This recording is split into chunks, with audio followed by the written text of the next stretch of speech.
यंदाच्या निवडणुकीत दादा घराण्यावर अन्याय झाला आहे. जिल्ह्यात कोठेही गेलं तर विशाल दादाच असं चित्र निर्माण झाले आहे. त्यामुळे भाजपच्या फसव्या योजना, सांगलीच्या निष्क्रिय खासदारांबाबत प्रचंड रोष आहे. तसेच मराठा आरक्षणाबाबत संजय काकांनी संसदेत चकार शब्दही काढला नाही. म्हणूनच मराठा स्वराज संघाने विशालदादा पाटील यांना बिनशर्त पाठिंबा दिला आहे. आमच्या संघटनेचे पदाधिकारी कार्यकर्ते कामाला लागले असून विशालदादांचा 2.25 लाखांनी विजय होईल असा विश्वास मराठा स्वराज संघाचे संस्थापक अध्यक्ष महादेवराव साळुंखे यांनी व्यक्त केला. जाईल तिकडे विशाल दादाच म्हणत आहेत लोक. आणि आमच्या मराठा स्वराज्य संघानं संपूर्ण या जिल्ह्यात विशाल दादाला पाठिंबा जाहीर केलेला आहे.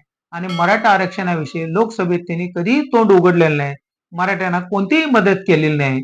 त्यामुळे शेतकरी अडचणीत, तरुण अडचणीत, स्त्रियांवर होणारे अत्याचार, सुविधांचा अभाव, पायाभूत सुविधांचा अभाव, प्रचंड वाढती महागाई यावर खासदारांनी कोणतीही भूमिका स्पष्ट केलेली नाही.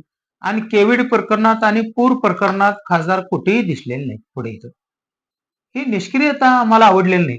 त्यामुळे आम्ही निर्णय घेतला की विशालदादा पाटील यांना कोणत्याही परिस्थितीत बिनशर्त आम्ही पाठिंबा दिलेला आहे. आजपर्यंतचा अनुभव पाहता विशालदादा पाटील 1.5 ते 2.25 लाख मताच्या फरकाने निवडून येतील ही आम्हाला खात्री आहे. आणि 4 जूनला विशालदादांनी फटाकडे उडवायची तयारी ठेवली पाहिजे, गुलाल लावायची तयारी ठेवली पाहिजे. दादा खानदानावर झालेला अन्याय हा आम्ही दूर करू आणि लोकसभेचा बंद असणारा दरवाजा दादा खानदानसाठी दरवाजा मोडून विशाल पाटील आज जातील. यूट्यूबवर सर्च करा तिसरा डोळा.